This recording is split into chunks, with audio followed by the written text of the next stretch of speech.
I'd like to call to order the Historic Preservation Commission for the City of Las Vegas for April 26, 2017. The meeting's been called to order. Please call the roll. Chair Stovall. Here. Vice Chair White. Here. Commissioner Surface. Excused. Commissioner Hotchkiss. On the phone. Thank you. Commissioner Levine. Here. Commissioner Crossgrove. Here. Commissioner Bellis. Here. Commissioner Beck. Here. Commissioner Plank. Excused. Commissioner McMillan Arnold. Present. Commissioner Mooney. Here. Thank you. We have a quorum. Has this meeting been properly posted to meet the spirit and letter of the compliance or the open meeting law? Yes, we have been. Item number 3, public comment during this portion of the agenda must be limited to matters on the agenda for action. If you wish to be heard, please come to the microphone, give your name for the record. The amount of discussion as well as the amount of time any single speaker is allowed may be limited. The public is also welcome to make any comments as each item is being heard by the board. Would anybody like to speak at this time?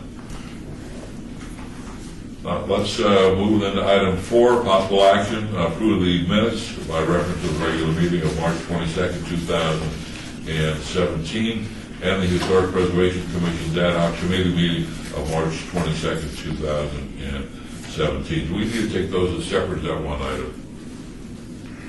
You can take them together. Well, all right. Look for a motion. So moved. Do we have a second?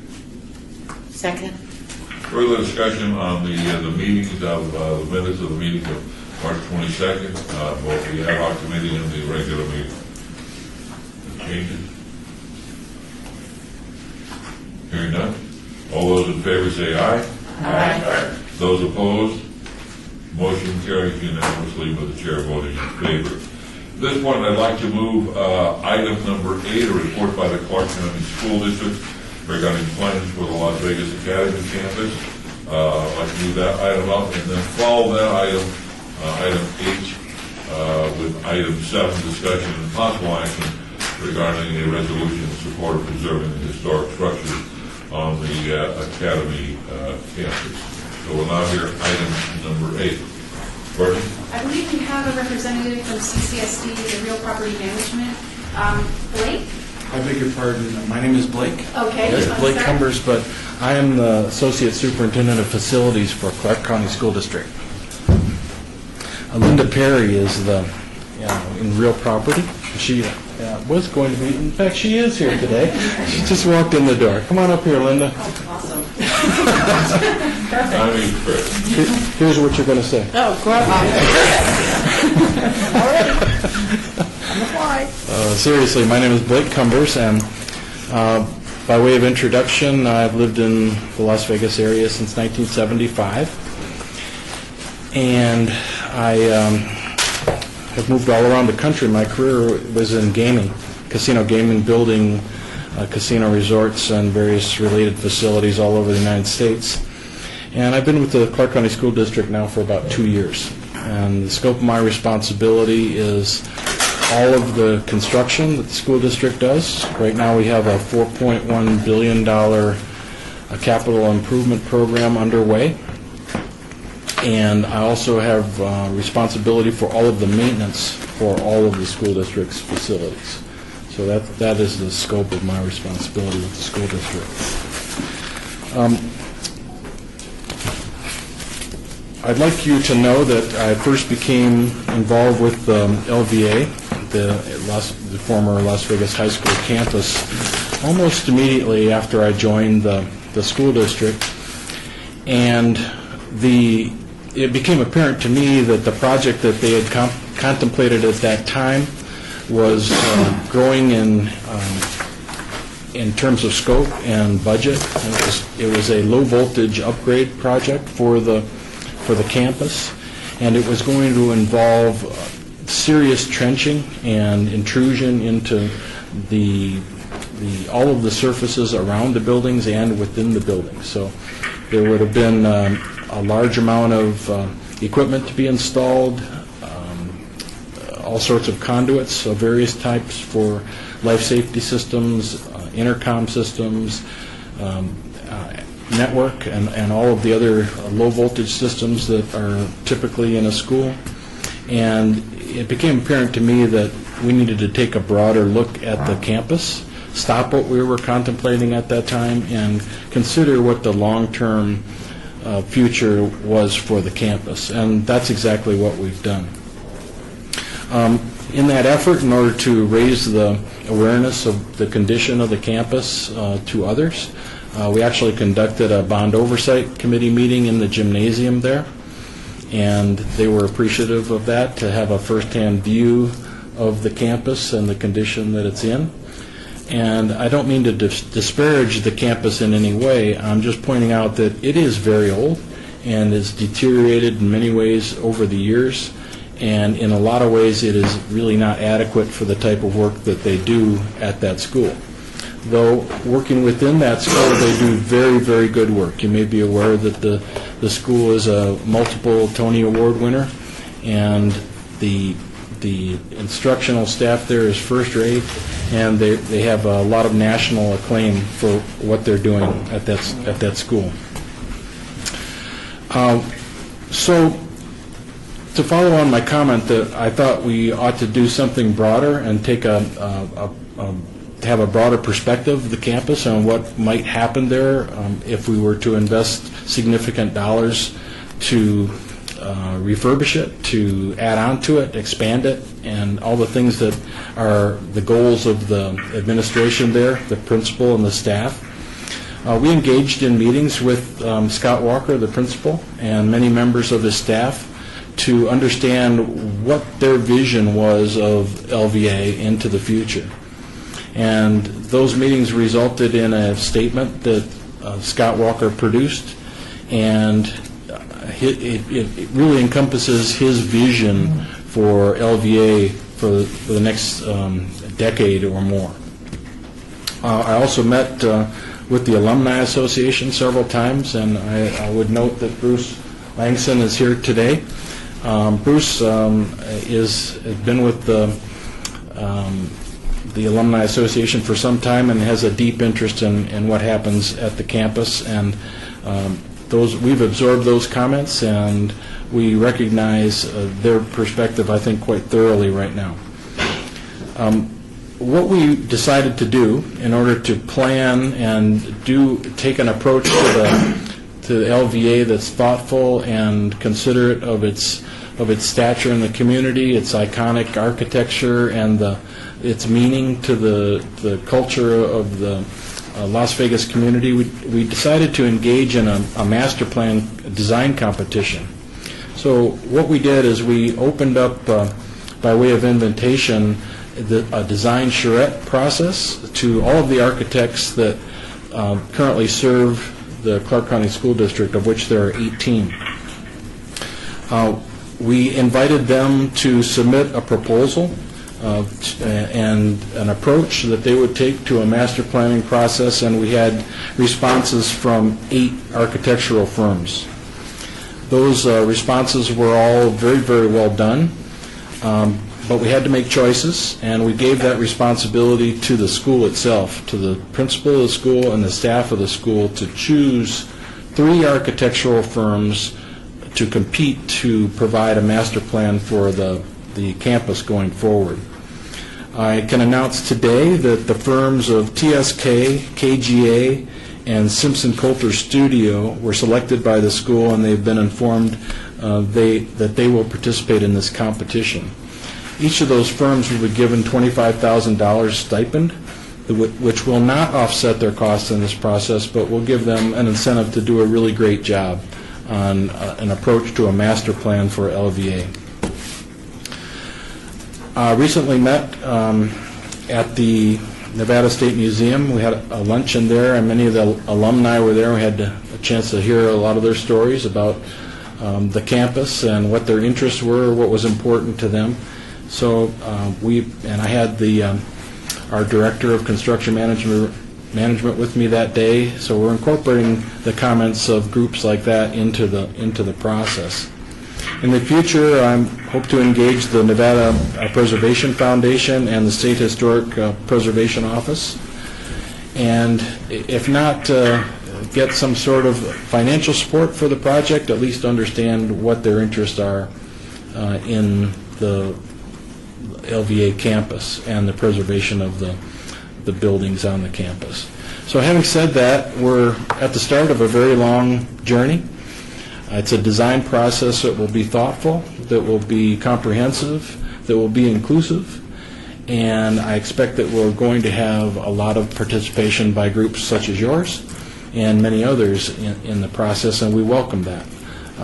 Again, we understand the iconic nature of the campus, what it means to the community, and we intend to honor that and do what we can to preserve the buildings that are on the campus that can be preserved, especially those historic buildings.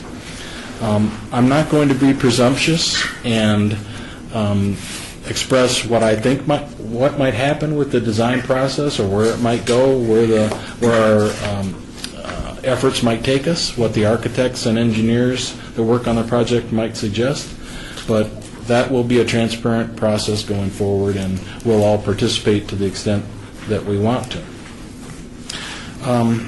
Having said all that, I'll take questions. I don't have any more to add. Again, we're early on in the process of this master planning process for LVA, but I will entertain your questions at this time. My question, which would be most important to me, is preservation of the buildings. That's important. And I need to understand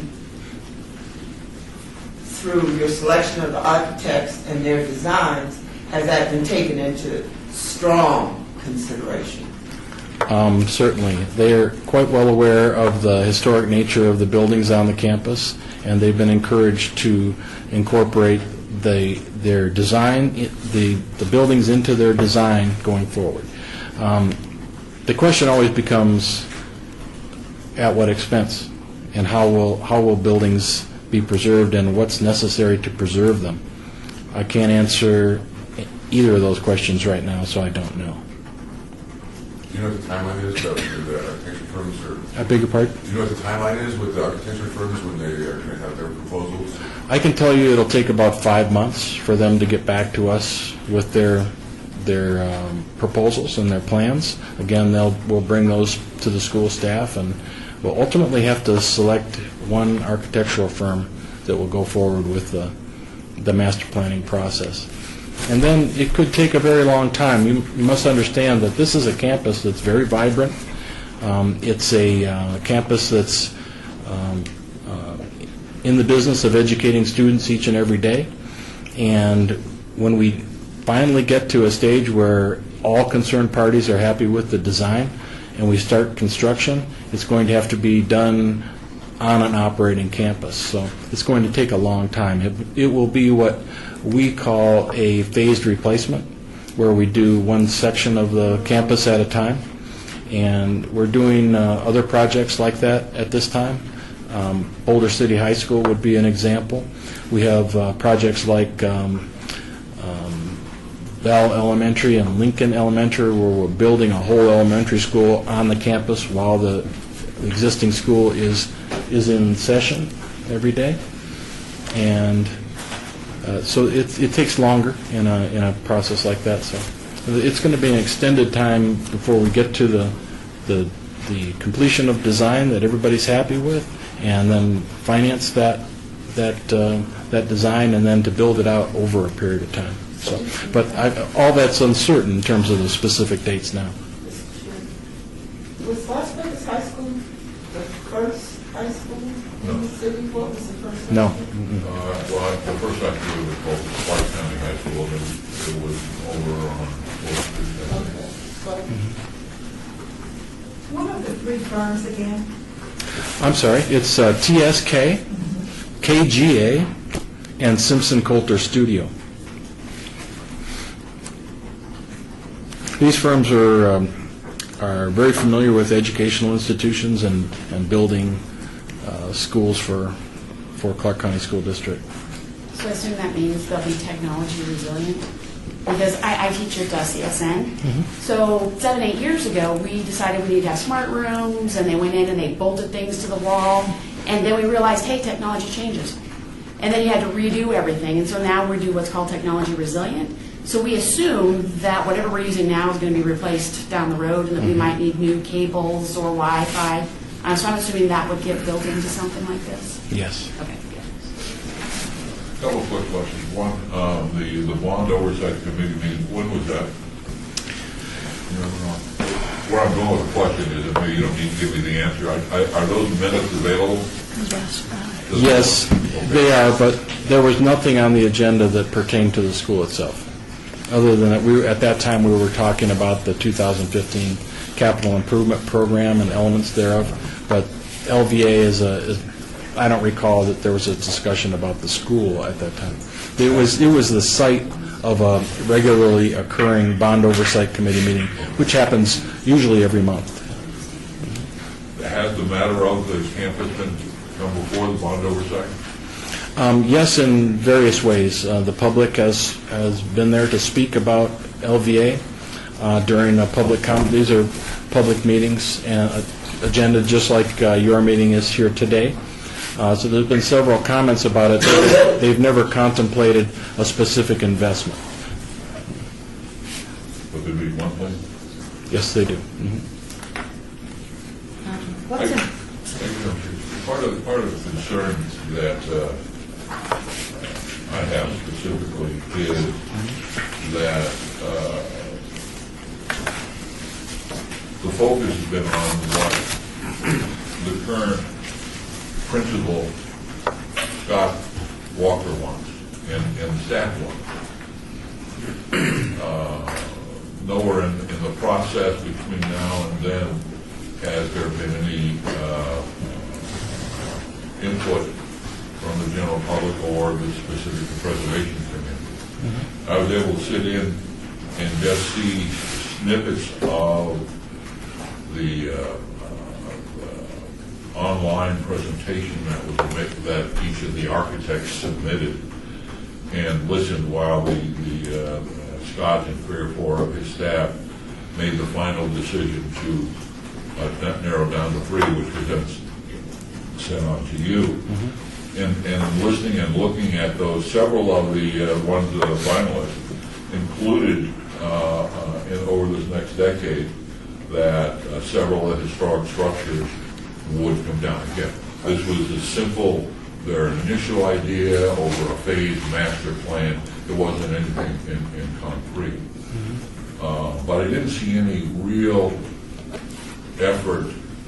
And again, this is the City's Historic Preservation Commission. It's not the Education Committee or the Boxing Commission. It's strictly the Historic Preservation. So that's the eyeballs and the mindset that we look at. But I didn't see any real effort to say, hey, these are historic structures. How can we continue to use these historic structures as educational facilities?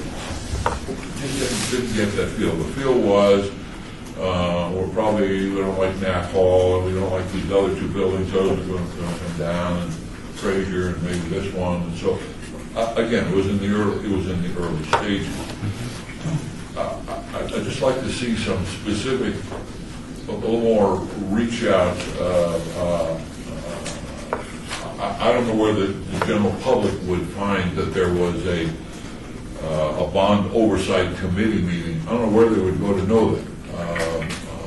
That this matter was even before them. The only people that would know before the bond oversight committee would be those from the high school and from the Academies Association. So there hasn't been any real public input with the exception of those directly. Because I don't think it's not the front page of the newspaper or the TV station. I don't know where it's posted that I would know. But now I know, and we'll make sure we get that out.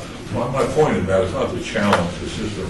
It's just that where can we enter into this process to have a public voice and to have a voice of the preservation? You mentioned the SHPO, and of course SHPO by statute needs to be part of the roles, and 2 of the buildings are on the registry. And the Preservation Foundation is another important body. I think think we were simply asking that, I want to raise the flag a little bit higher on historic preservation. And I think the meeting that you initiated has been very helpful to clear up the fact that there is no plan today to tear the building down. And that's some of the buzz that was out there in the community. But there is no plan to preserve it. And so that's where we would like to become part of the process. So that's my little thoughts, comments. My concern is that I've been working in historic preservation for a couple of decades, and that there are a lot of successful examples of people taking old buildings that are outdated and remodeling them and refurbishing them, and at a cost-effective level. And I've also been on projects where it's just, we're going to demolish these, not referring to this one, when they probably could have just been upgraded. So I really am interested in the cost between the two. I mean, there's a lot of cost in demolition that people don't mention, and then having to erect a totally new building. So when I hear at what cost being mentioned, I want to know what those costs are, and if the architects are looking at those different scenarios when they're preparing their plans of what will it take to do a demolition and a new building versus remodeling, refurbishing the existing buildings. So that's just my interest going forward. Or have they been instructed to do that? Were they instructed to consider that when you asked for the plans? Because if they weren't instructed to consider preservation when you asked them to present plans, then they did not consider it. They went straight for a new building. I just want to know how, Las Vegas High School, I guess 1930, and I've been here forever, it seems like. And it's one of those archaic buildings that we need to keep, to preserve. It's again on my fight of things that have historic value, and here we go again. And I'm not saying that's what they're going to do, but if those teachers weren't raised here or have a sense of the city, because people move here all the time, they come here for jobs. If you didn't spend a lot of time here to have a sense of the city, of the old city, or what was, then you won't have a strong sense to preserve what has still been standing, okay? So, I mean, the principals and the teachers that are there, if they haven't have strong values or connection to the city, then, their thing is going to be to build it for whatever is new and better. And I'm with Commissioner here that, we need to, I would like to know if we have more say in this. This is not true. I'm just... So I agree. This is Clay T. I want to know why we're just getting here today. And I'd like to know the five firms that were eliminated. Did they consider preservation? And it was just disregarded? I'd just like to know a little history. I can probably answer the second part of it, but I'll let you, they're all about the same. None of them really focus on, any of the ones that were submitted focused on historic preservation as being at the top. Some a little more, some a little less, but it wasn't fair to say that was their number one of any ones that were, they were eliminated because they focused on historic preservation. It wasn't a negative that came into the conversation. No. However, it was highly recognized in their instructions and the scope of a statement that was produced by the principal as to what was important on the campus and his perception of the community. And we had early on discussions about the iconic nature of the buildings there and recognition that it's a historic place. and all of the architects were indeed aware of, they're not neophytes, they're not new to the city, they've been working here a long time, they all understand it. Back to your question, Chairman Bob, again, I didn't state that this is Blake Cumbers speaking. Your question was, how do you interject into the process? And then your questions were particularly financial, how do you weigh the costs? If I could answer those at once, it's important for you going forward to stay tuned to what we're doing and participate. You'll have plenty of opportunities to do so. We'll solicit your input into the process. Eventually, the projects that will take place on that campus will come forward for funding in due course, and those will be considered by the Bond Oversight Committee as well as the Board of School Trustees. They ultimately have the decision to make, and nobody else's decision. There's nobody else that has any kind of last say over how the money is spent on the Clark County School District campuses. They are the ultimate body that approves expenses of any kind on the school campuses. But there will be a process that you can interject yourself into going forward. So Nevada Preservation knew about this all along. So how did they get into the process, but not the city's Preservation Commission? I have no idea. Commissioner Arnold's question about,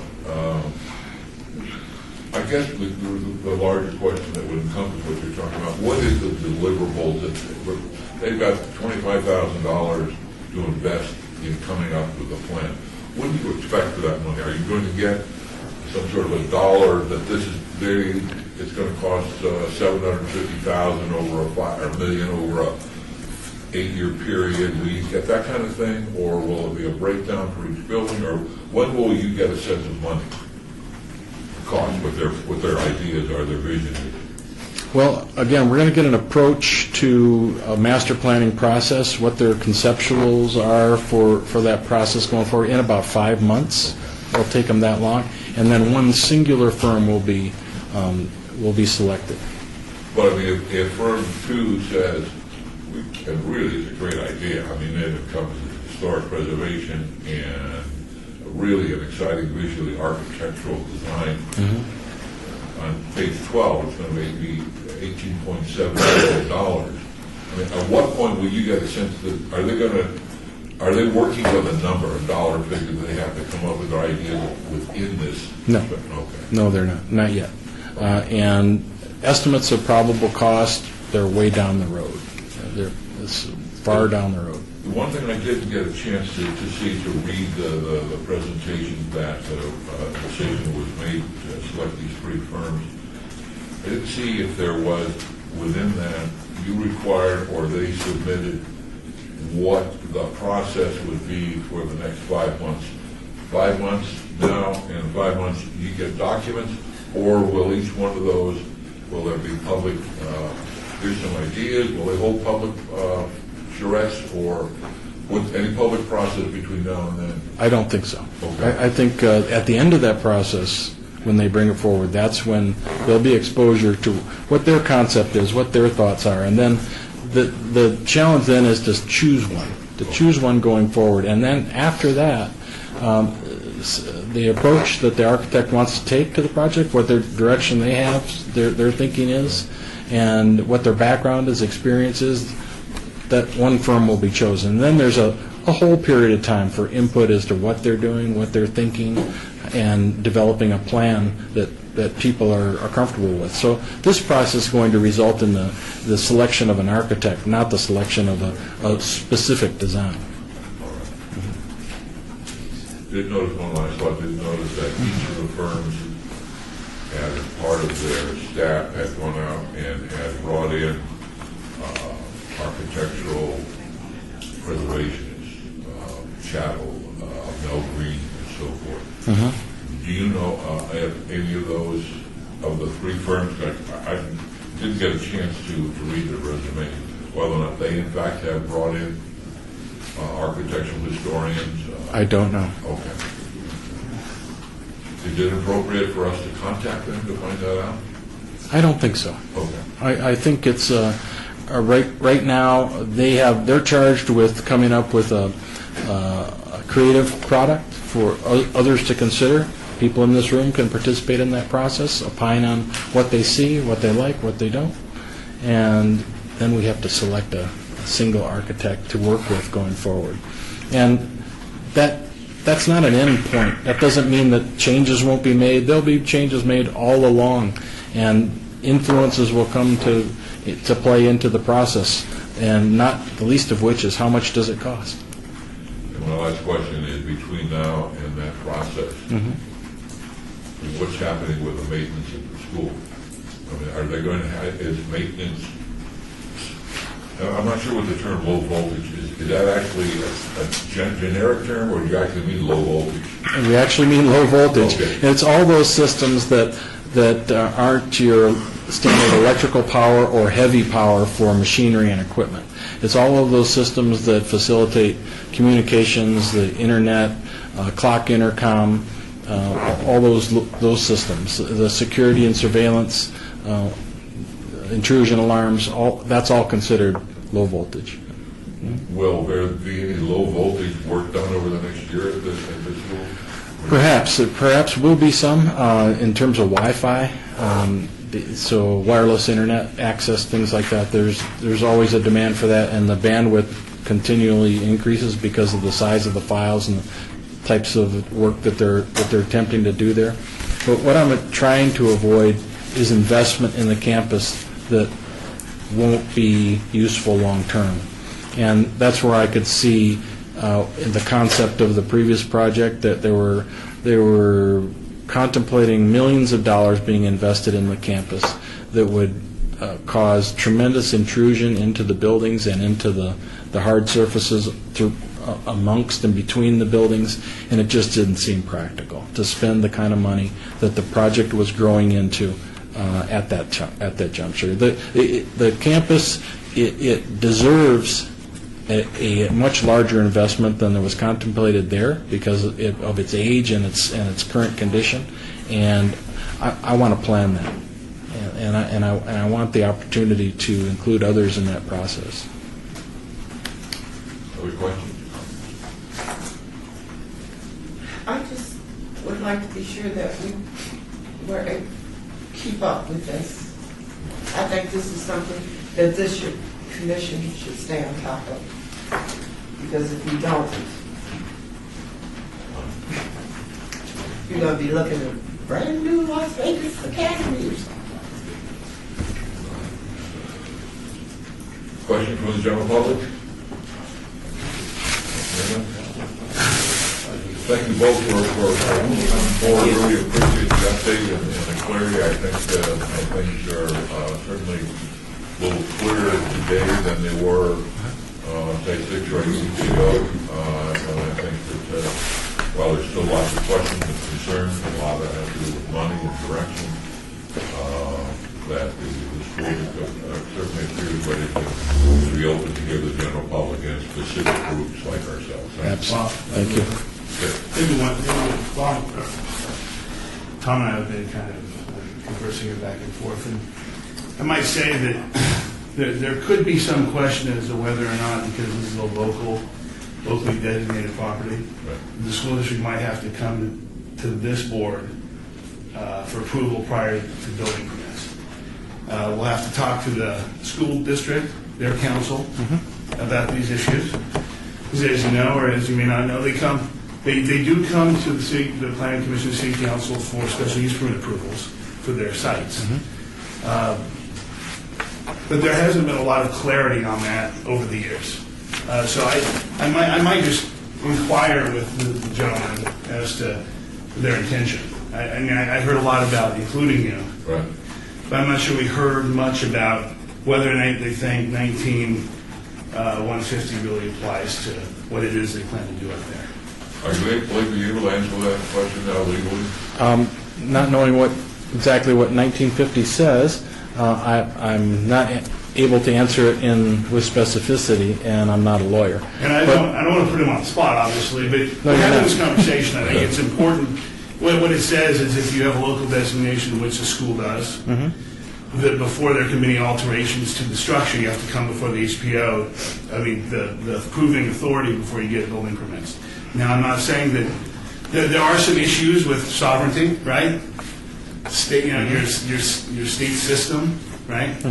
You do a lot of work with the state building official, yes? And so, there may be some question. That's my only point.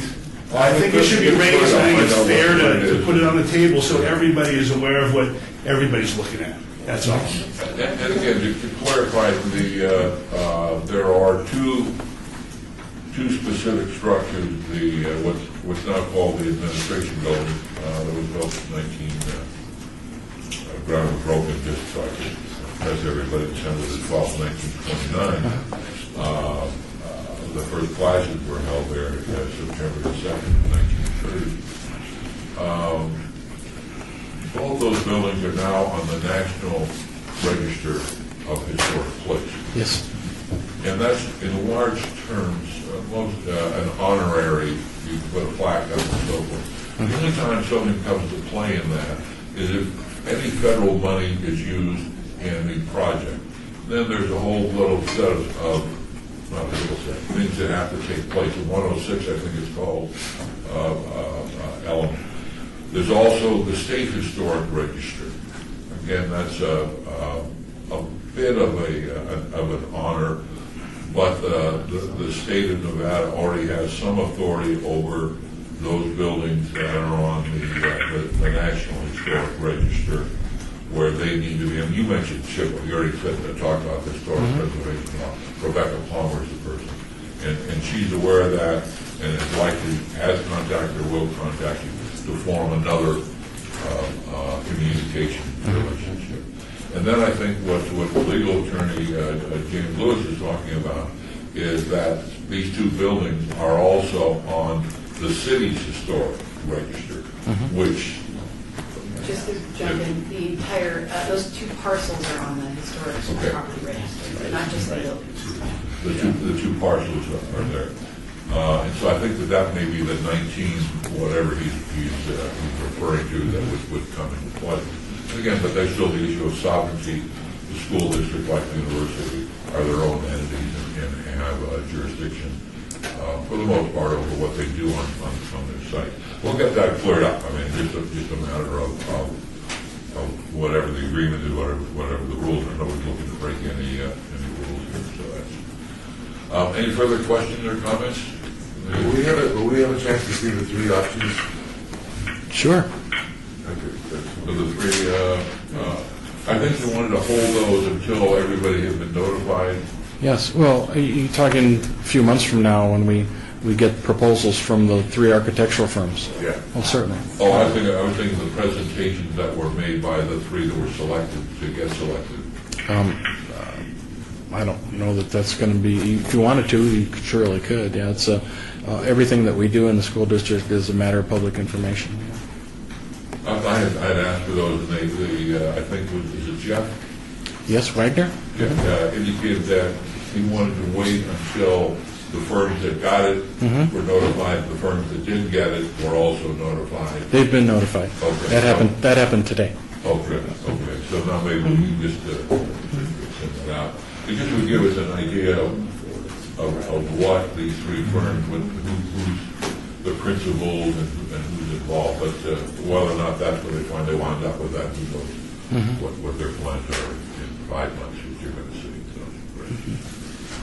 Further questions, comments? I just wanted some clarity on when you were talking about that there was a plan when you came that was going to be intrusive on the campus as well as inside the buildings. Was that a plan to preserve the buildings and to do this upgrade? No. So what was that? That's what I didn't understand. Okay, I'm sorry. Let me be a little more detailed in my explanation. The plan was to do what's called a low voltage upgrade, and we typically do this at schools for the reason that I'm sorry, I don't know your name, Commissioner. The Commissioner was explaining earlier how technology goes out of date and also building codes change. So the things that are are installed in today's work, like we have 8 schools under construction right now, much different than they were years ago. Even just 15 years ago, there's a big difference between the type of equipment, the type of wiring and cabling that's required, and the way that you can install that. It's the difference between running cables in conduit or plenum cable that doesn't have to run in conduit, things like that. And we have to abide by all those regulations and rules and changes to building codes. And all this project contemplated was new technology infrastructure, if you will, for the types of systems that we typically have in schools. So it's telephones, it's networking, it's the clock, intercom, all those systems, the enunciators, life safety systems, intrusion alarms, all those things throughout the campus. And it just didn't make sense to me to spend the kind of money that it was growing into because of the age of the campus, and once you open that can of worms, you're upgrading all sorts of other systems. That's why I didn't understand was. I'm sorry. So that from that initial project, what you're looking at is upgrading lots of other things in addition to the low voltage issues. Exactly. Yeah. Thank you. This campus deserves a much larger project, and that's what it needs, really. And I don't want to waste money on something that is ultimately going to be destroyed in the process. Thanks both again. I appreciate it. Thank you for your time. I hope this isn't the last time you'll invite me to speak. Next month. I can't come back every month because there won't be news. But as soon as there is news, and if there's something to report, I'll certainly reach out to you. I'd love to come back and keep you updated, and I'll communicate with you, Bob, and ask for participation in our process going forward. Great, thank you very much. Thank you. Thank you. Let's then now move to item 7, which is discussion of possible action regarding a draft resolution of support to preserve the historic buildings located in Las Vegas Carrollton campus. Chairman Stovall and I prepared a draft for review at today's meeting. So if you'd like, we can give you guys a couple of seconds to take a look at it. Thanks. Sure.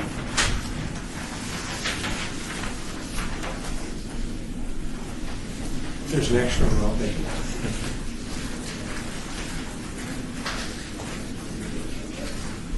Please. Any other member of the public would like a copy of the proposed resolution? Sure. You didn't know the copy?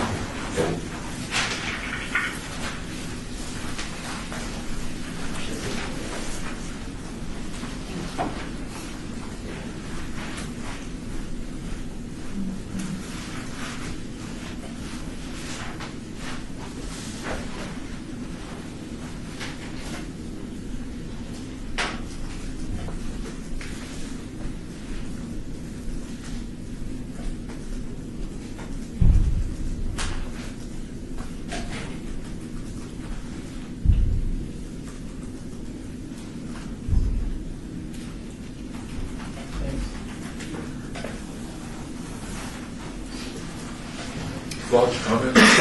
That says it. I'd like to add one line to it, and that's near the, let's see, near the end, the Clark County School Essay, the now therefore be it resolved that the City of Las Vegas Historic Preservation Commission recommends to the Clark County School District that these historic structures continue to be used as educational facilities in the school district.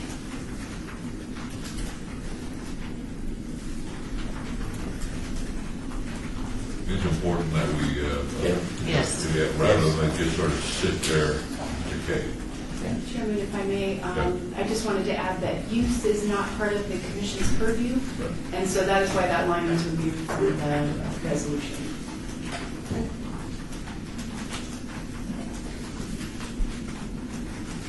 Then whoever reads it can ignore that line if they want to, but then we're not prohibited from putting it in.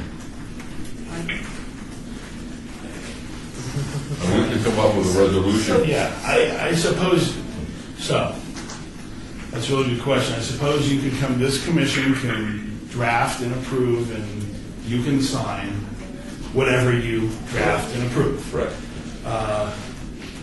The reaction to that is, beyond your control, right? So if somebody says, hey, that's all fine and well, but look, they've stepped outside their authority on this, I just don't know. There's not much I can, from a legal perspective, there's not much I can say other than you're the commission, you make the decisions as to what it is you draft. You do have some parameters under which you have authority to act, and generally our advice is that when you act, stay completely within that authority. Gotcha. I guess that let me rephrase the line. Now therefore be resolved that the City of Las Vegas Historic Preservation Commission recommends to the Clark County School District, in order to preserve the historic structures on the campus, that they continue to be used as educational facilities.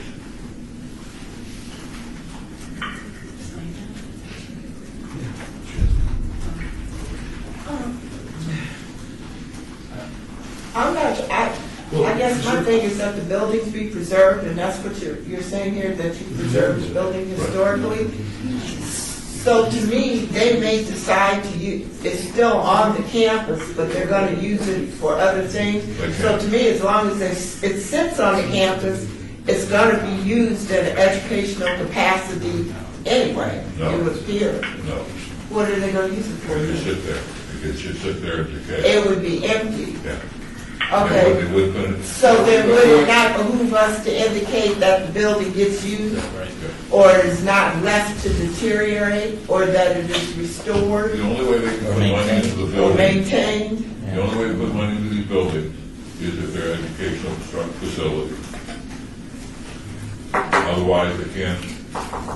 So that's why I think it's an important line for the preservation. So for the Fifth Street School and the West Side School, are those uses that right now, are those educational? Clark County School District. Okay. They weren't Clark County School District when they were restored either? No. Around about the city. Okay. That's why it's that line, because it's more important with, in order to preserve the structures, they need to be. So. Chairman, were you suggesting you strike the word preserve? Did I hear you say that? No, I was going to, now therefore be resolved that the City of Las Vegas Historic Preservation Commission, and again, this is a recommendation, this is not orders, recommend to the Clark County School District that in order to preserve the historic structures on the campus, that their continued use as educational facilities be part of the master plan.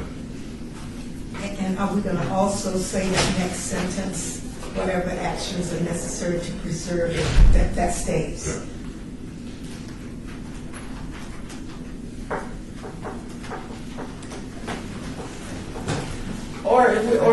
Okay, so that's okay, then we can use that? Again, the power to approve resolutions is within this board. We give advice. You have a responsibility under our code, and generally we like you to stay within the powers and duties that have been granted to you. I wonder from a legal standpoint, if in fact the city takes a position down the road that they have to come back before you for approval, does this?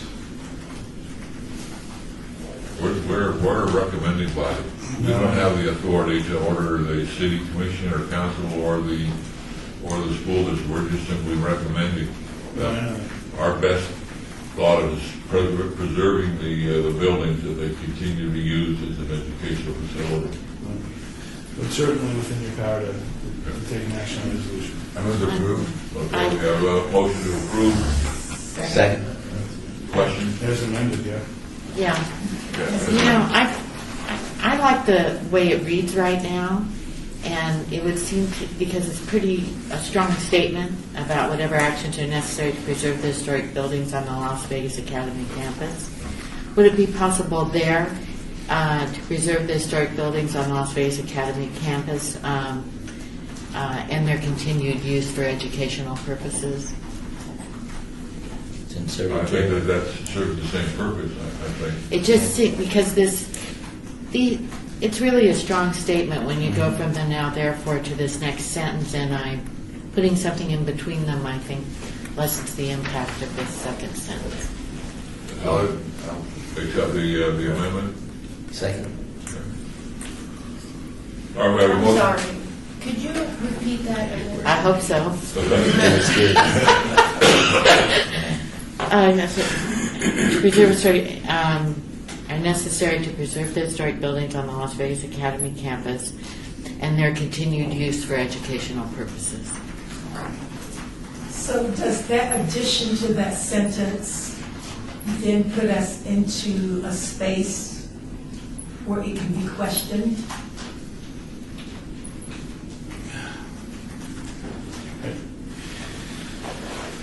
Tom, feel free to weigh in when you want, but I would. It's like a legal question to me.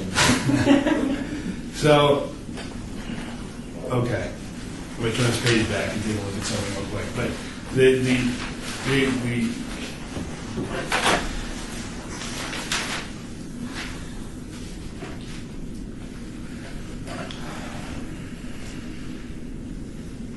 Well, I think as Bob said, we're recommending to you. it's just no. Well, here's the issue. Do you? It has to do with your 910 150G, your powers. The question is, when you insert the use, whether it's educational or otherwise, can you rationally tie that to some historic preservation purpose? Yes. Okay. And as long as that's the case, then I think you're fine. Okay. I don't know that I heard it. Okay. So, The issue of preservation has to do with the ability of the Clark County School District to fund a project. They cannot fund a historic restoration project, but they can fund the upgrading of an existing educational facility. So therefore, it becomes under that category. and that sounds like a rational basis to me. Please move forward. The first time anybody said it. We have a motion, we have a second. All those in favor say aye. Aye. Those opposed, motion carries unanimously with the chair voting in favor. And excuse me, Chair, just to confirm, we're going along with Commissioner Beck's. Okay. Yes. Okay. Yes. I think it just straightens the sentence Yeah. rather than dilute. No, that's good. Yeah. Thank Yeah. you. Yeah, because then I got the other one. Yeah. Yeah, just. Just for the record, a point of introduction. For the record, Ms. Caswell, we're not going off agenda. Just introduce yourself. Yeah, Bruce Langston. I'm the Vice President of the Las Vegas High School Alumni Association. I've been in this position for about 8 years. And speaking for myself and the 20,000 plus graduates of the facility, we thank you for your support on this. I am somewhat familiar with construction and the condition of the Las Vegas High School campus. I've been through the buildings a number of times. I'm a general contractor. I've been licensed to build everything from nuclear power plants on down. I'm a concrete specialist, so I kind of have a good feel for what I'm looking at when I'm looking at older structures. And I can assure you that the quality of the original build of the buildings is superb, and their condition is excellent.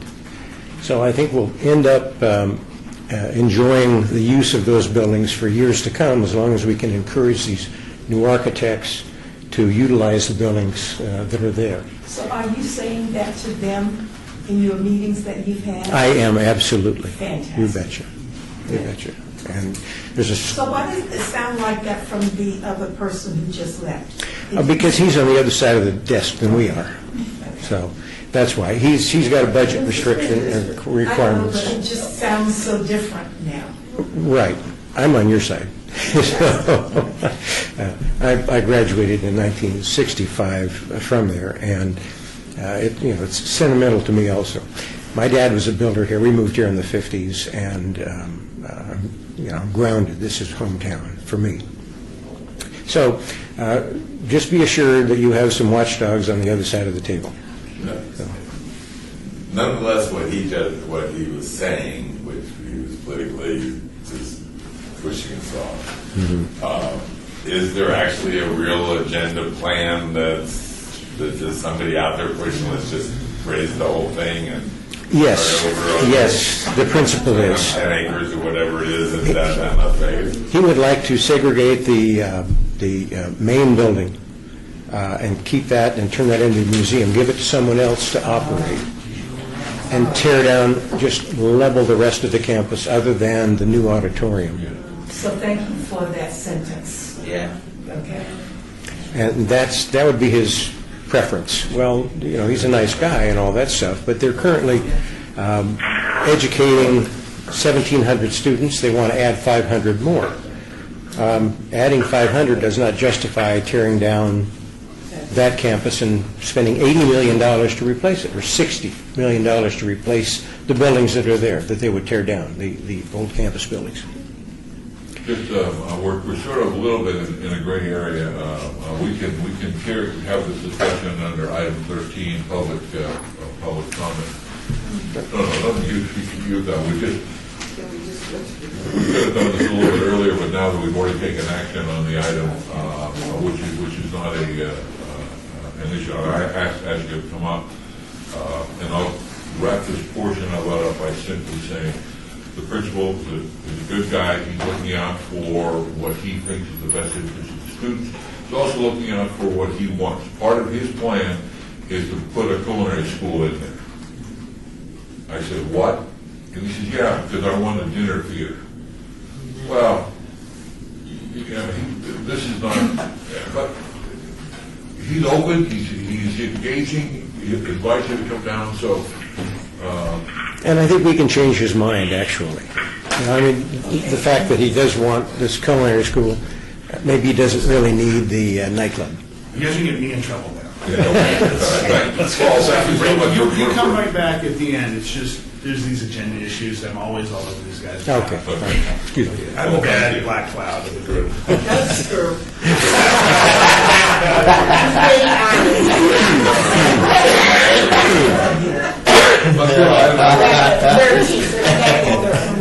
Yes, of course. Item number 5, going backwards, is an item we held in advance, which is HBC 69417, discussion of possible action regarding Historic Preservation Commission recognizing the diverse population who have contributed to the history of the city of Las Vegas. Courtney? Commissioner Arnold requested that this item be placed on the agenda, and staff would like to recommend that any commissioners who wish to recognize a particular population or group or event that contributed to the development of Las Vegas may request an item be placed on the next available agenda for discussion and possible action. The commission is also encouraged to partner with other organizations on existing events. What does that mean, partner with That's other? what I'm saying. What are you saying? Well, that was, for instance, Vice Chair White brought up at the February meeting that, for instance, the Ward 5 office holds an event during Black History Month that we can partner with. And also, Commissioner Cosgrove brought up a way to partner with CSN. So there are some, other organizations or individuals that are already hosting events that we could make those events stronger. And keeping in mind that commissioners may be required to participate in the planning and execution of whatever event that is recognized. And so I would love to hear what Commissioner Arnold has in mind. I don't really have anything in mind except for that I felt that any particular function in mind, if that's what you're asking me, a specific function. It was Black History Month. I just thought that the Historic Preservation Commission, some kind of way, whether it's, I don't know what you call it, some kind of, give something out just to recognize the fact of a historical event that took place during that month. I mean, you know, desegregation to me of the city of Las Vegas is a historical event. So for us to recognize it during Black History Month, to me would be, that's just one of the things. There are other things that happen historically, but that was my thing. I'm not saying give something, because I don't know if we can afford to give something, but I'm saying some kind of recognition that goes out from historic preservation to say that we recognize this, or we remember this, or we remember how it used to be. That's what historic preservation is to remember what took place. And if we could do something to raise that awareness, I guess that would be my thing. But then, I was going to say, it could get into the form of the action that we would take would be, as we look ahead.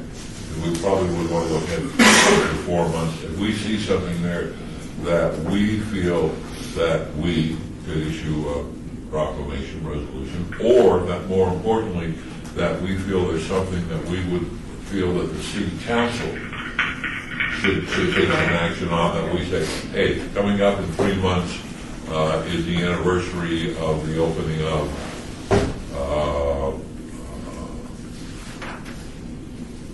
Larry's Music Store, or whatever that may be. That we could simply submit that. We could pass a resolution proclaiming that as, well, we may be getting into territory that is best left to the city council. I mean, we could be proclaiming, the Historic Preservation Commission proclaims this as Moulin Rouge Day, or whatever, something else, or it almost sounds like we're stepping on the city council's, but maybe they'll focus more on the bigger things and we focus on historic preservation. So if it's, well, I mean, we have a Historic Preservation Commission, so I would focus on historic preservation. I would focus on historically things that the city, that took place historically. And to me, it would be, you know, I don't want to get into specifics like Larry's Music Center or something. I want to do something. I mean, you already have a couple of things listed on your historical thing for the city. To me, those are things that, the historical things that are listed are the things that need to be recognized, I guess. You know, to me, I guess. are you thinking? And I would need that to, I would need to be able to look at that, to run down and say, we need to recognize this is big enough. And I guess desegregation to me comes up as one of the biggest items, you know, to me, historically for the city. Because, I mean, a couple of us wouldn't be even sitting on this board if it wasn't for desegregation. So, I mean, that's how I look at things, you know. And to me, desegregation doesn't also just mean black. Because desegregation opened the door for Hispanics and everybody else who were non-white. Okay, so I'm saying it's you know, opened the door for a lot of things that people just seem to stop at that. But when that took place, everybody else was able to start moving a little too. So. Well, we move forward with, I mean, diversity. It's more the history of the broad category of diverse groups within the city rather than the history of the city of Las Vegas. So the umbrella is diverse groups within the city.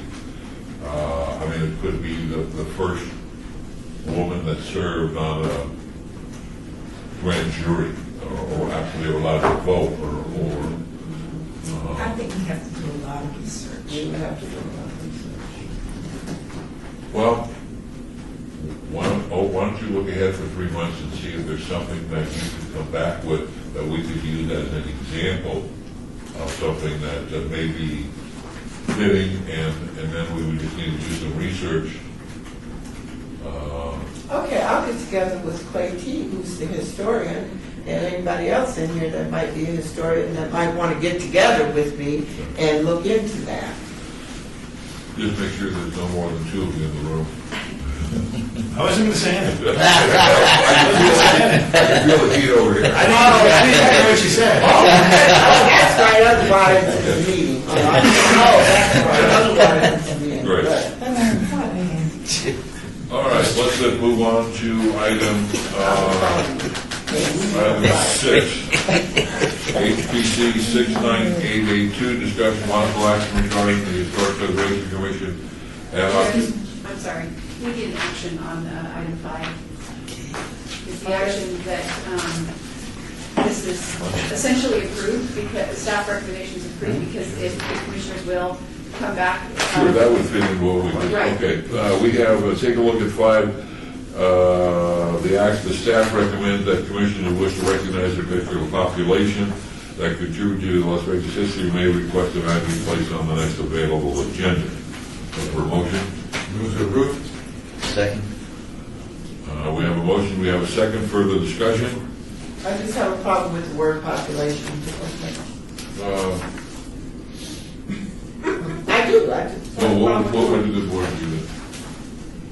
Commissioners who wish to recognize a historic, I don't know, catch me off guard, I would have to get. Well, I think population is a broader term, but I think it fits in what you're, it could, Particularly historical event. Particular historical event, significant historical, I don't want to put it down to, a particular event or person. okay, particular event, Chair, if I may, it's really whatever. okay. It's very broad, and by Population population, is I just whatever. meant, yeah. Okay, just- yeah. Okay, my limited mind. No, your it's broad okay, it's mind. okay. I tried to capture it all. No, I'm saying Yeah. your broad mind, my limited mind. I'll go with your broad mind. All those in favor say aye. Aye. Those opposed, motion carries unanimously with the chair voting in favor. Now, item 6. HB. Commissioner Hotchkiss? Yes. Was that a yes? Yes. Thank you. Item 6, HPC 69882, discussion possible action regarding the Historic Preservation Commission's ad hoc committee recommendation regarding the Historic Preservation Commission's powers of review related to the demolition of historic properties. Courtney? Chair, would you like me to read these for the record? Do you have them, does everybody have them in front of you? The criteria? Why don't you just everybody take a moment to quickly familiarize themselves with the ad hoc committee's I think findings? you're recording his voice for a while. Oh, that's right, for the record. Yeah. Would you like to sing these? Yes. Yes. Well, you know what, there's general agreement that you should read them. Oh, thank you. Okay, the criteria for, excuse me, I'll rewind just a minute. The ad hoc committee from the March meeting made the following recommendations: that the criteria for a building that would be brought to the attention of the Historic Preservation Commission, should there be a recommendation for demolition, would be any building, structure, or object determined eligible for designation or currently designated on the State or National Register of Historic Places.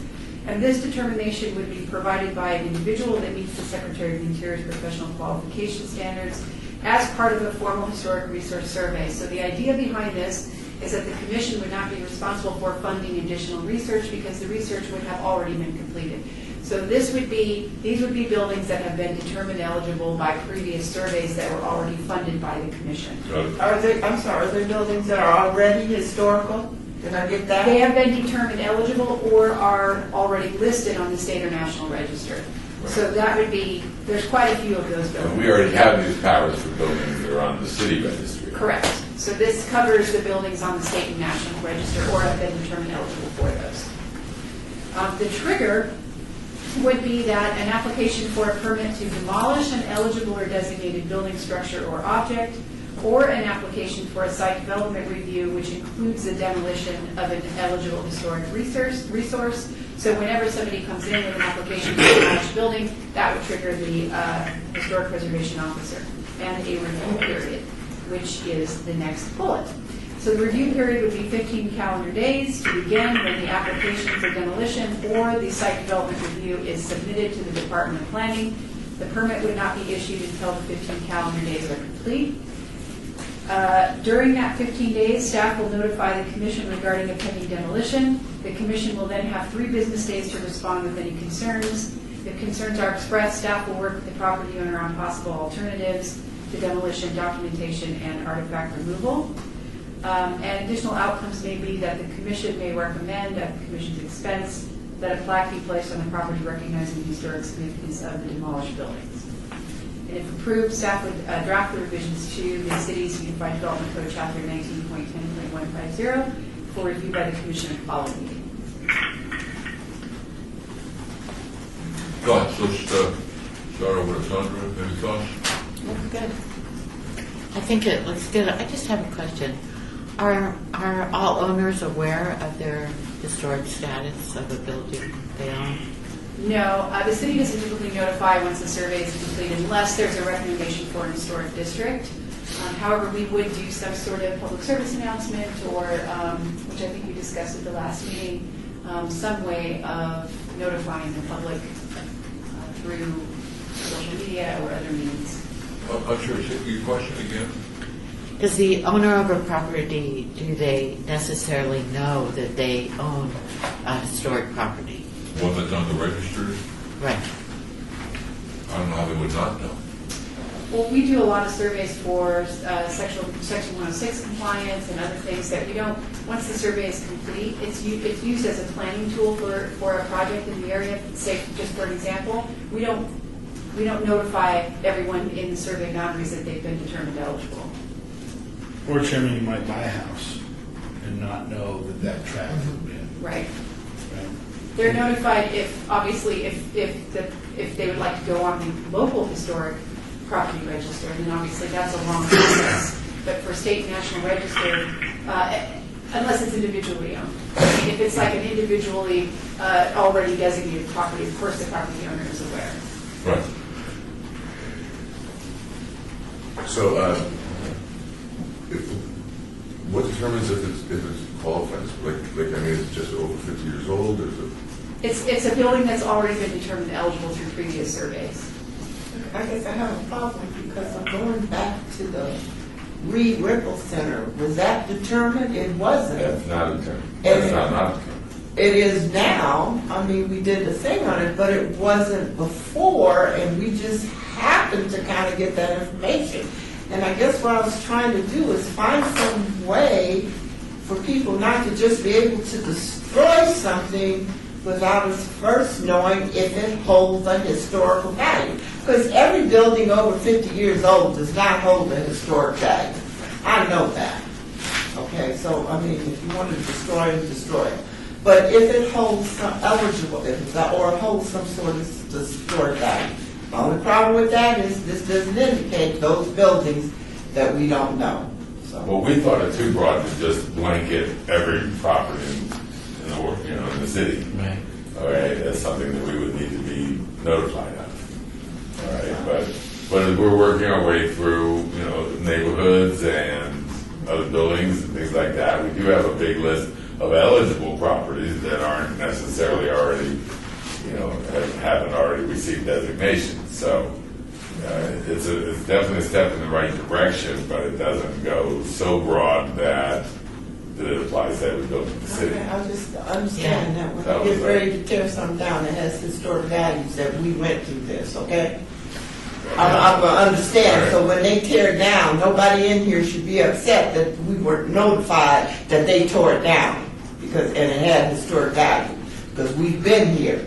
And our idea was supposed to spend a lot of energy before we had her draft something up, and this doesn't have anything to do with, I'm just talking in general, So I just want y'all to understand that. So when we run across another Reed Ripple building that they're going to destroy, and they didn't tell us and they destroyed it, remember that we played with this. That's all I'm saying, Jeff. Right. Just remember. Well, I think it's a step in the right direction, and to get to the finish line, we've got to make incremental It steps. expands, the city to the state and national register. Okay. Yeah. But It was a step, I remember that it was a step in the right direction. where's the spot though between this I don't know, I'm and just every saying, yeah. building that's 50 There years isn't. and older? There isn't. Well, I mean, there could be the historic Fremont district. There's the Las Vegas High School Historic District. There's John S. Park. What about the ad hoc historic districts? The one, I go home, that squiggly, is it Okie?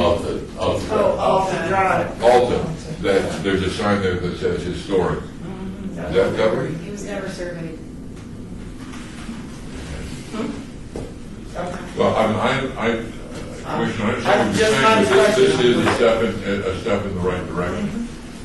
It is a step, it is a step. It is a step. It's a step, and we didn't have a step before, so it's a step. Jack, thoughts? We didn't feel that we needed to go so draconian Yeah. that that we were going to get bogged down with every demolition of every Right, building. and I don't want to have this discussion because I missed the meeting. Had I not been sick and attended the meeting, we wouldn't be having this discussion because we'd already fought it out at our little meeting that we had before we brought it here. So I understand it's a step. I'm going to let it go with that. Okay. You don't have. But before you finish reading, so that we can go, the only other thing I have, my problem is the last one, that the commission may recommend at the commission's expense. See, I don't think we should pay for a plaque and they're tearing down a historical building. They should pay to have that plaque put in, and I don't think it should be a recommendation. I think it should just be that if you tear down a building that has some historical significance because you couldn't do whatever or it costs too much money, that you are required to place a plaque to recognize that building's historical value, and you will pay for it, not the commission. What do you think? Do we have the power to insert a line in there that says the demolition person, or the people that own the property are required? Okay, so Chairman, the issue here is that you're recommending something to the Planning Commission and ultimately the City Council to make changes to this code, right? That change sounds more like a change to general Title 19. If there's a historic building and somebody comes with a land use entitlement application for something else, there shall be a plaque designating the building that used to be here, the structure that used to be here on the site. Right? That has happened. Well, it's happened at least once, I remember, maybe twice. But the council doesn't do that every time where there is a new building replacing a historic building. And this happens quite a bit with the new law firms over here. And Did we do with the Green Shack? I thought we ordered them to. the Green Shack, I think, might have been one of them. The one I know for sure was Pop Squire's house was going to go on top of a structure, and that took months and months and months, and it was very expensive. What I recall is it was going to be very expensive, and it was going to be hard to do, and no one was going to have access to it. And so at the end of the day, the council said, you need to do something, and they did. So as you go in the lobby, there's a description. What I remember is there's a description of Pop Squire's, and the house was there, and some history. You asked the question very directly, do we have the power to recommend this? It's hard, probably so, but here's the thing, it doesn't go in your chapter. It would go somewhere else. It would probably go in where do you think, Tom? I mean, it probably would go in it might go in the general Title 19 land use chapter. It might go in the Let me ask you a question this way. Yeah. Before the Las Vegas Centennial Commission was a request by the city of Las Vegas to acknowledge historic events that took place in the medical district. That was a city request. Yes. For funds. Yes. How would this group say, we've identified 5 or 10 additional buildings that are either going down or getting ready to go down. We would make a recommendation, we'll all say, yes, okay, I make a recommendation to the planning commission and then to the council. Is that how that would? Yeah. Or could we just fund it unilaterally if we had the money that we would get from the Centennial Commission?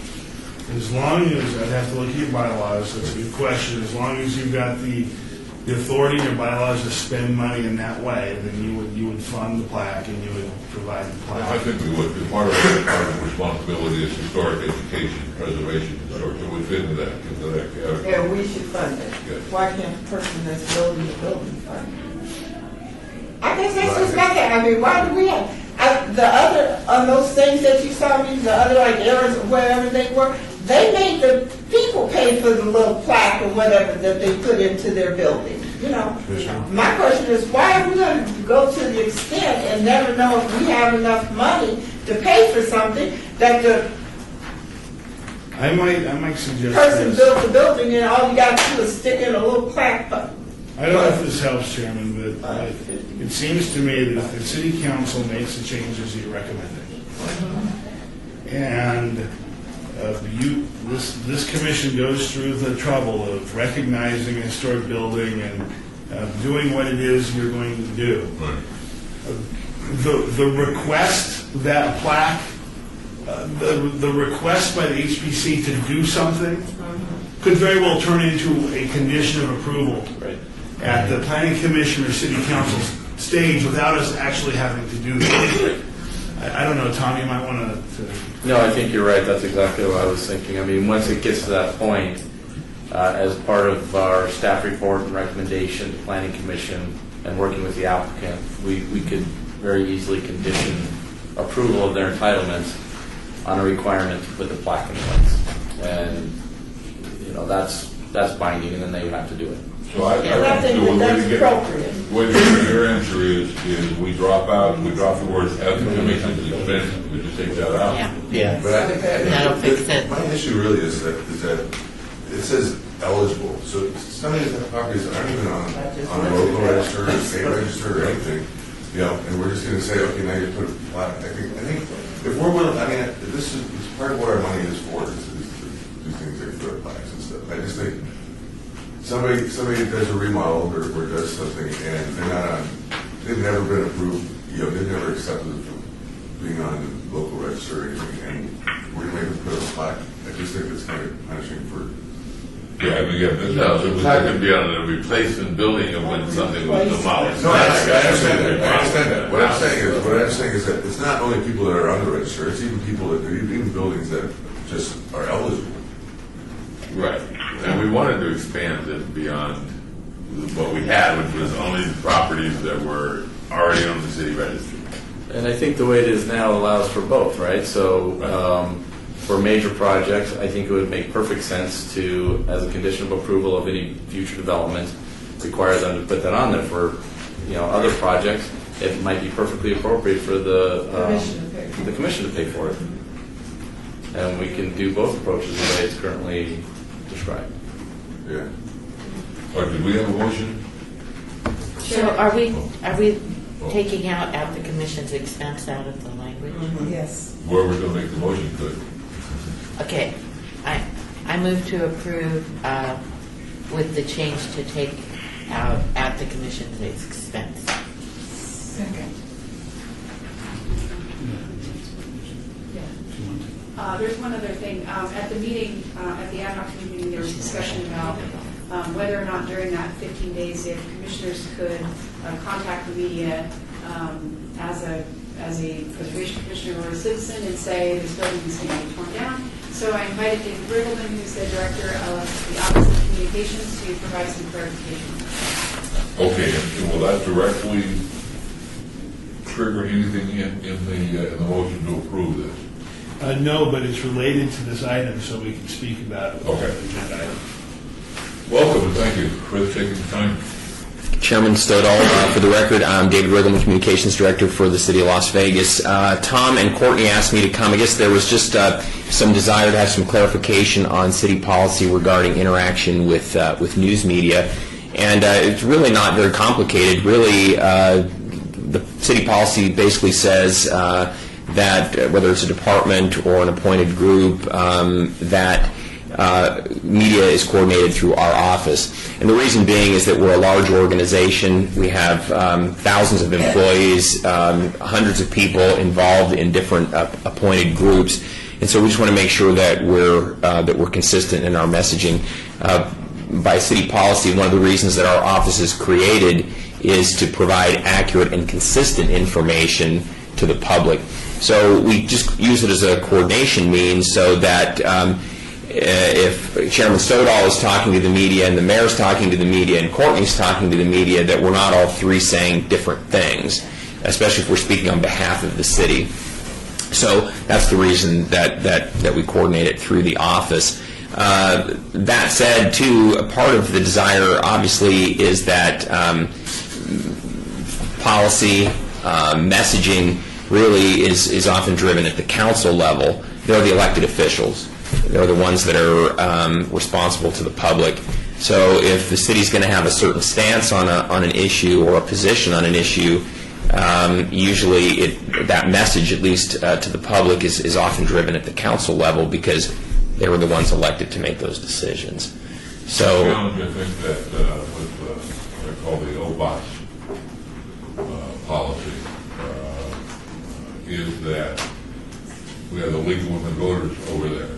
We have the UNLV library here. We have different groups here, and we're often asked, and who are you speaking for?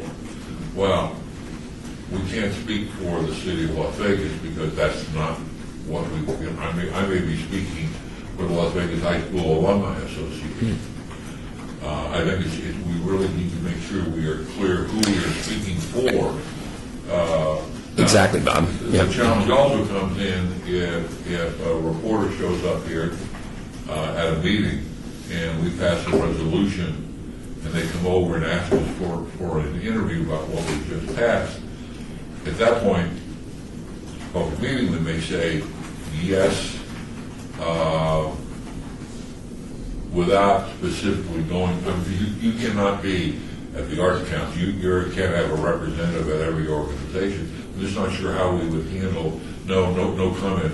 That's No. I think what would happen is, and that's a perfect example, Bob. If you had a reporter come to this meeting, for example, and then he or she had questions afterwards. I think what you'd want to do is say, to let Courtney know or Tom know, I talked to this reporter, these were the questions I had, and then they would let my office know. So you know what's going to happen, Bob, coming from media yourself, they're going to probably go and call the mayor or councilman whomever, or councilwoman, and try to get their feel for what do you think about it. So it's just helpful that if you're saying one thing and then the council members are going to speak, that at least they know what the discussion was and maybe the reason behind the comments that you made, so that we're not on different sides of the issue, or that we're sending confusing information to the public about what the city's position is or isn't. I recently asked 2 weeks ago a reporter or somebody that was doing a big story for the Las Vegas Review-Journal on motels on Fremont Street. Wanted to know some background, some history, and I checked around with legitimate former Los Angeles Times reporters. Just wanted to know some background, some history, and what I knew about X, Y, and Z. I felt comfortable in talking to him. And then at the end he said, well, who do you want us to say you're from? I said, well, it would be good if the city got some publicity, was really my thought. Like I said, I'm just yokel.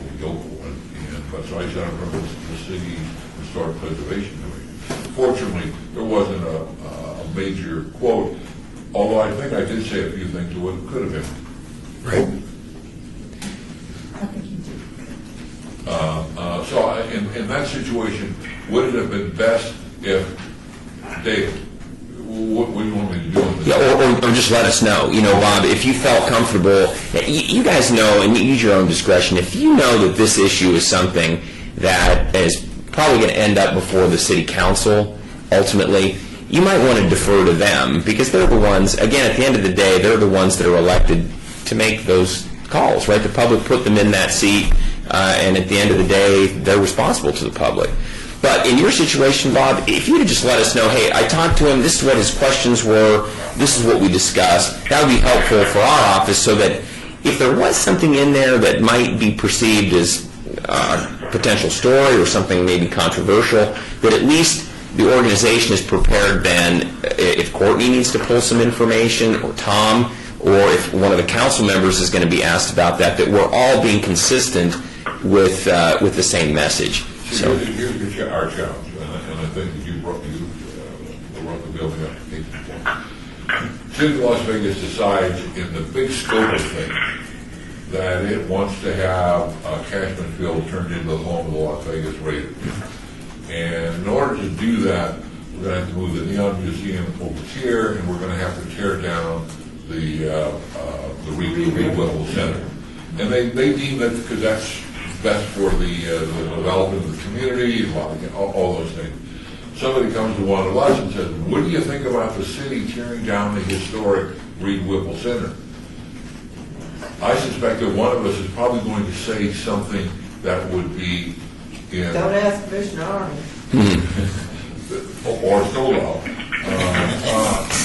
That would be saying, you know what, I would have hoped that they could have saved the building as a historic structure, they should have saved it, something like that. I mean, there could be those situations where we may be not in lockstep with the city, because we're not the Economic Development Commission, we're the Historic Preservation. That's our little tunnel, our little drill hole.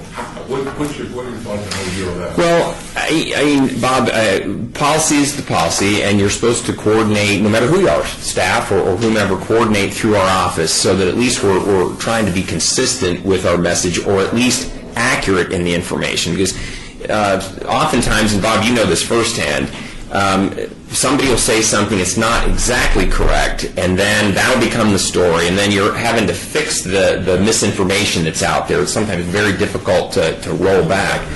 But I think on issues where, and you guys as staff, we face this all the time. Courtney and certainly Tom is in this all the time.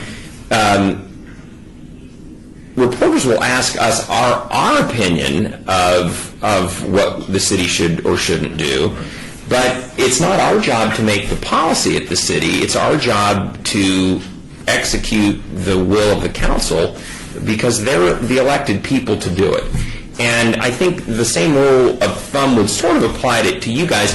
You're there to advise in a forum like this, but at the end of the day, the people that have to decide, in that example, Bob, whether it's the right thing to do or not, it's going to be the council members. And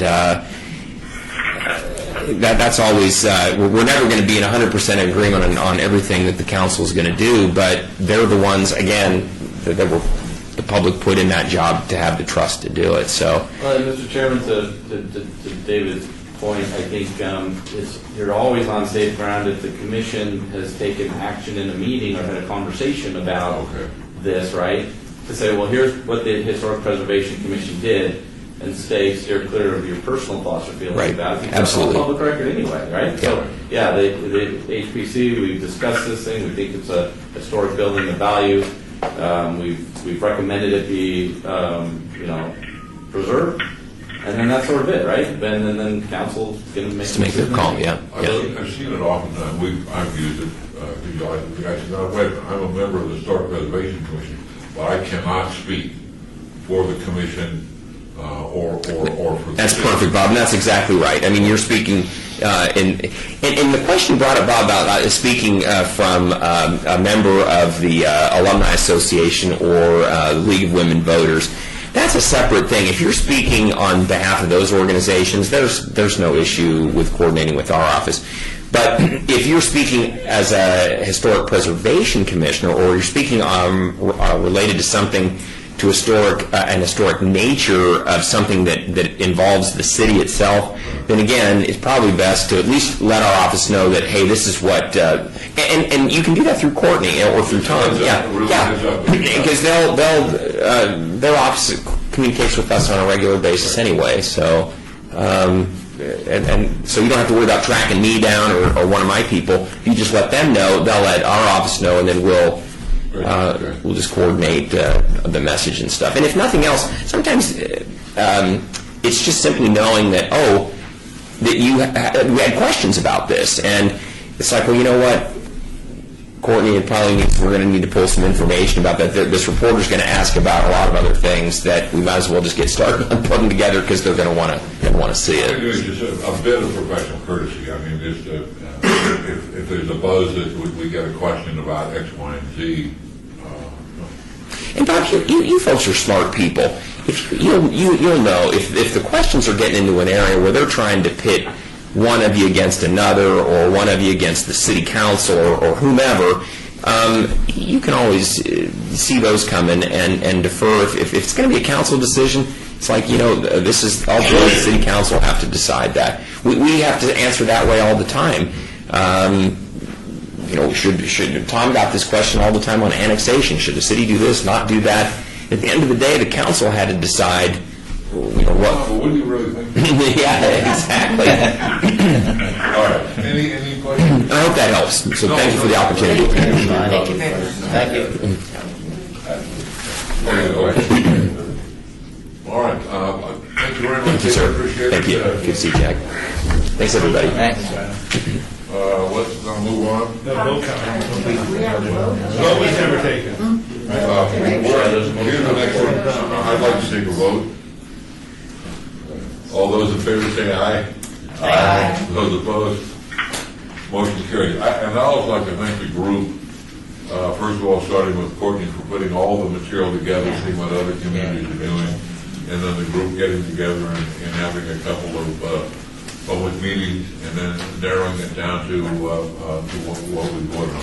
A lot of other ways we could go, a lot of other bits and pieces. This moved it forward, and if this doesn't, this next step goes to the planning commission, and then the council. Who's the lawyer? Chairman would go to lawyers first, right? Yeah. Well, actually, it'll be up to Tom, I suppose, because a lot of the times we take the general framework to planning commission, they vet it, right, and then it comes to the lawyers. Yeah, it's quite a process, so don't expect to see anything done right away. I mean, we have to work through this whole process through the city manager's office, gain all the appropriate approvals, put it before planning commission, and we would likely just take that first draft to planning commission, then it goes to the city's attorney's office to put in ordinance form and present it to the council. So, and then it has to have 3 hearings of council. So it's quite a process to change code. So, And that was lots of fun having a meeting, and we got lunch. Yeah, it was good. It was really fun. Yeah, thank you, Courtney. Is there something particular on here that you had a comment on before you leave? Or do we have any other action items? No. You're out. No, I think that was as far as we thought we could take it. I thought it was a great job. I really did move it forward, and we have limited jurisdiction in some ways. We didn't get to completely the issue, but we're moving forward. Okay, that's bad. Bye-bye. All right, item number 9, report by the Department of Planning, activities, recognition of historic. Courtney?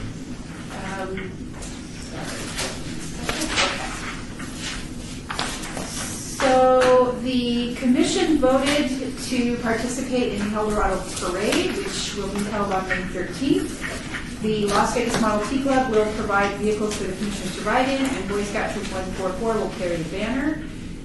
The Historic Preservation Award recognition and reading of the proclamation is scheduled for May 17th. meeting of the Las Vegas City Council at 9 o'clock, and I'll be emailing all of those details to the commission. And the HBC voted to recognize the following individuals and organizations for their outstanding achievements in historic preservation.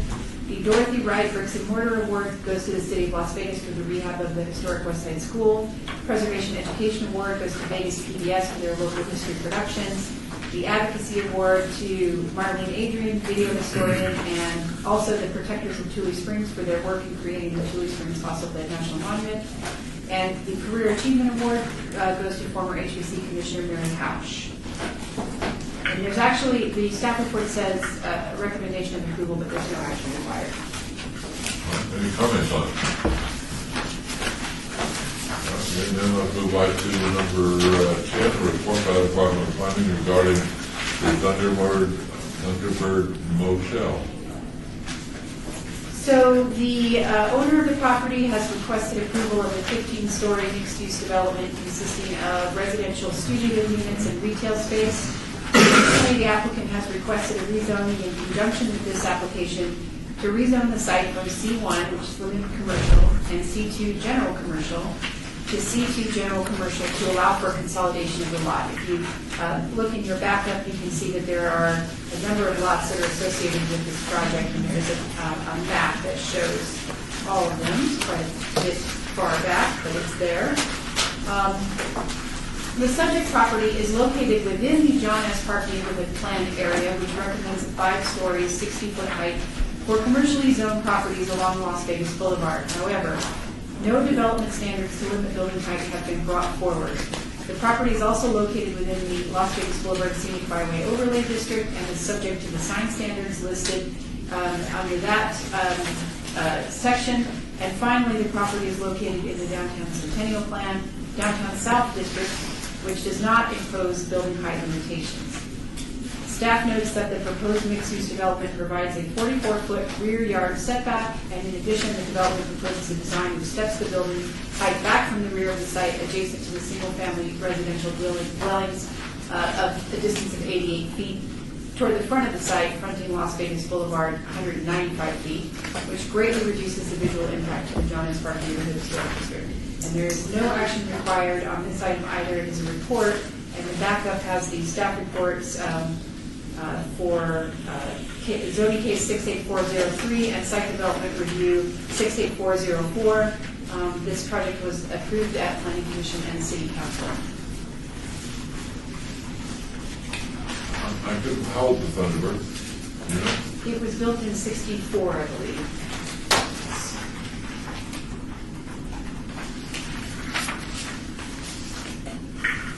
Has it always been called the Thunderbird? It was Aruba for a while. Oh, yes. Yeah. I didn't before that.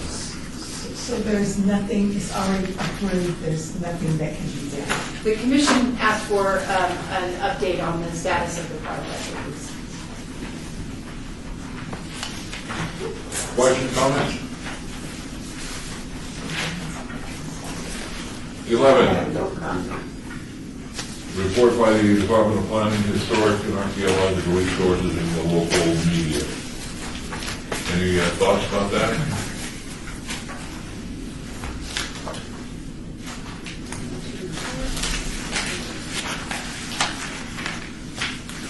I just appreciate getting to see the articles because there's always a couple I miss. Yes. Yeah. Yes.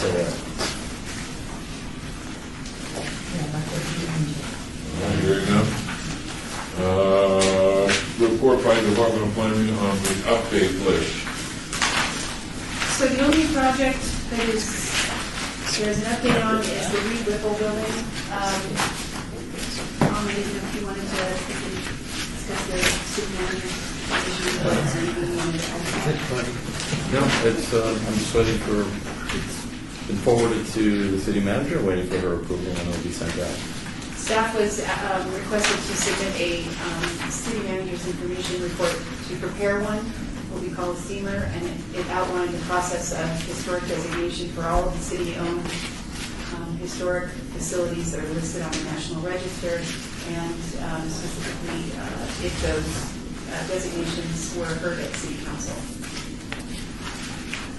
And Morgan? I don't have the report in front of me. I believe there was only one, and that was the amendment to the National Register nomination for the post office. All of the other buildings were designated prior to the creation of the Historic Preservation Commission in the 70s and 80s. High school and so forth, those were all came before the council. These are only, it was specifically about city-owned historic, yeah. Question? That report should be available probably sometime next week, and Courtney can send it to everybody. Oh, that's great. We're getting final approval, and then it'll get sent to council, and we'll go ahead and make sure it gets sent out to everybody at the same time. Any other questions, comments? And we'll move on to item 13. Discussion regarding topics for future agenda items by the commission. Comments made during this portion of the agenda by individual members shall refer solely to proposals for future agenda items, and any discussion shall be limited to whether or not the proposed item is within the purview of the commission, or whether such proposed item shall be placed on the agenda. No discussion regarding the substance of the item. Would anybody like to put anything on the agenda for the next meeting? Bob, I'd like to request that we recognize Courtney's efforts over the years through some type of action, as note of thanks or some type of... Yes, it has to go on the agenda, and no matter where you put it, I will move it to the top. I'm going to call him sick. Oh, that would be dangerous. I think it'd be best if you showed up. Anything else on the agenda? And make that an action item, not a report. But this is Courtney's last formal. No mayors. So as I say, this is not her last meeting. Courtney, I changed my email. Okay. So would it be appropriate to bring cake in May? Especially if it's chocolate. I'm just Wait a minute, ask Debbie Downer if it's okay if we have cake. He's not listening. It's fine. I just Yeah, Christmas. I would have been for this a lot earlier if you'd have said something about cake. Don't thank you, just bring me cake. Item 14, citizen participation. Public comment during this portion of the agenda, although there's no citizens here, must be limited to matters within the jurisdiction of the board. No subject may be acted upon by the board unless that subject is on the agenda and is scheduled for action. If you wish to be heard, please give your name for the record. Would anybody like to be heard? Hearing none, seeing none. I want to remind those that the amount of discussion in a single subject as well as the amount of time any single speaker is allowed may be limited. I'm going to limit that to 10 seconds.